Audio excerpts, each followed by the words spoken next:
안녕하세요. 한국사 길잡이 큰별쌤 최태성입니다. 여러분은 해변 하면 어떤 이미지가 떠오르시나요? 푸르른 바다, 넘실대는 파도, 넓게 펼쳐진 백사장. 대부분 이러한 평화로운 모습들 떠올리시죠? 자, 이곳은 긴 백사장이 펼쳐져 있다고 해서 장사리라고 이름 붙은 경북 영덕의 한 마을입니다. 그런데 이곳, 이 한적하고 평화로울 것만 같은 이곳에서 69년 전 아주 치열한 전투가 벌어집니다. 1950년 6월 25일, 너무나도 가슴 아픈 역사, 동족상잔의 비극 6.25 전쟁이 발발합니다. 기습으로 남침한 북한군은 엄청난 기세로 약 한 달 만에 낙동강 유역까지 밀고 내려옵니다. 남한당의 대부분을 북한군에게 점령당한 절체절명의 위기. 그런데 이때 180도 전세가 뒤집어지는 작전이 수행됩니다. 여러분 잘 아시죠? 바로 인천 상륙작전. 이 인천 상륙작전의 성공으로 이 국군과 유엔군은 서울을 탈환하는 데 성공하고요. 이 여세를 몰아 압록강 유역까지 진격하게 됩니다. 인천 상륙작전을 성공으로 이끈 메가더 장군은 작전 이후 한 통의 편지를 남기는데요. 제1유격대대가 인천 상륙작전을 지원하여 수행한 작전은 최고의 찬사를 받을 만한 대원들이 보여준 용기와 희생적인 행동은 한국 젊은이들의 귀감이 될 것입니다. 잠시만요. 제1유격대대? 이들은 인천 상륙작전에 동행하지 않았는데요. 근데 메가더가 콕 집어 지금 찬사라고 있습니다. 누구죠? 그리고 인천 상륙작전을 지원한 또 다른 작전이 있었다? 이건 또 무슨 작전일까요? 인천 상륙작전이 펼쳐지기 며칠 전 이 대구에 머물던 제1유격대대, 이들에게 극비리의 작전 명령 제174호가 내려집니다. 낙동강 방어선을 점령하지 못하도록 북한군의 거점인 동해안 영덕지구로 상륙해 적의 보급로를 차단하고 한국군의 작전을 유리하게 하라. 육군본부작전 제174호. 인천 상륙작전을 성공적으로 이끌기 위해 인천과는 정반대쪽인 동해안 쪽에서 또 다른 상륙작전을 계획했던 것입니다. 이 어마어마한 장사 상륙작전. 그런데요, 당시 부대를 이끌던 이명훈 대위는 고민에 빠집니다. 왜였을까요? 이 제1유격대대 대원 대부분이 중고등학생 신분으로 자원 입대한 학도병들이었기 때문입니다. 아니, 그런데 육군은 왜 이런 중요한 작전을 정규군이 아닌 학도병들한테 맡긴 것일까요? 최후의 방어선인 낙동강 전선을 지키기에도 버거운 병력이었기 때문에 그랬습니다. 결국 훈련도 제대로 받지 못한 학도병 772명은 2주 남짓의 짧은 훈련만 받은 채 극비리의 제174호 장사 상륙작전에 투입됩니다. 인천 상륙작전 하루 전 1950년 9월 14일 학도병 772명을 태운 문상호는 부산항을 출발해 북한군이 주둔하는 장사리 해변에 도착합니다. 그런데 여기서 이 예상하지 못한 문제가 발생합니다. 이 빠르고 은밀하게 상륙해 급습을 해야 할 상황에 하필 이 태풍이 몰아쳐 접안에 실패합니다. 북한군이 가만히 보고만 있을까요? 아니죠. 문산호를 보자마자 공격을 퍼붓습니다. 이러지도 저러지도 못하는 상황에서 결국 문산호는 좌초되고 장사 상륙작전은 제대로 시작도 못하고 실패할 위기에 놓입니다. 그런데 이때 학도병들이 맨몸으로 바다에 뛰어들기 시작합니다.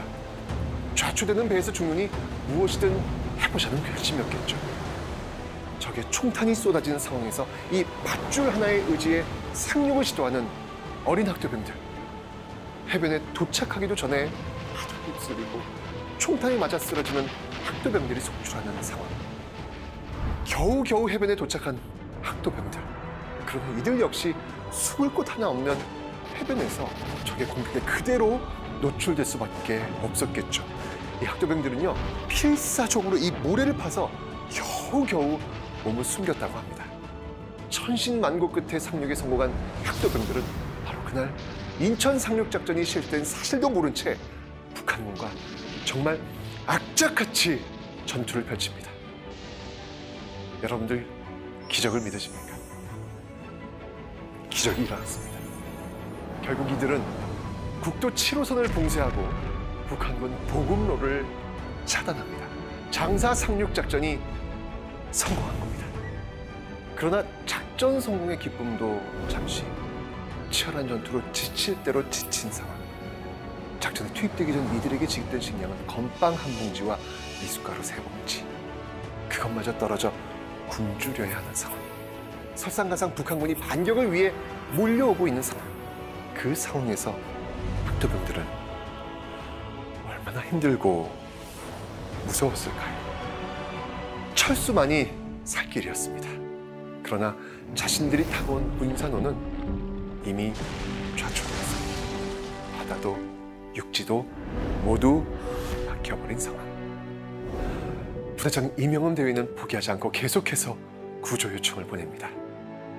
드디어 마침내 구조선 조치호호가 옵니다. 그러나 구조선 조치호호에 퍼붓는 북한군의 총격. 결국 조치호호 역시 접안하지 못한 채 철수작전이 시작되는데요. 계속되는 북한군의 공격에 조치호호마저 좌초될 위기. 결국 학도병들을 다 태우지 못한 채 서둘러 철수가 이루어집니다. 그리고 해안에 남겨진 수십 명의 학도병들. 이들의 마지막은 상상이 되시죠? 이렇게 장사리 해변에서 치열한 전투를 벌였던 학도병들. 나라를 위해 단 하나의 목숨을 내놓은 대한민국의 청춘들. 그런데 왜 이 장사 상륙작전은 우리에게 잘 알려지지 않았을까요?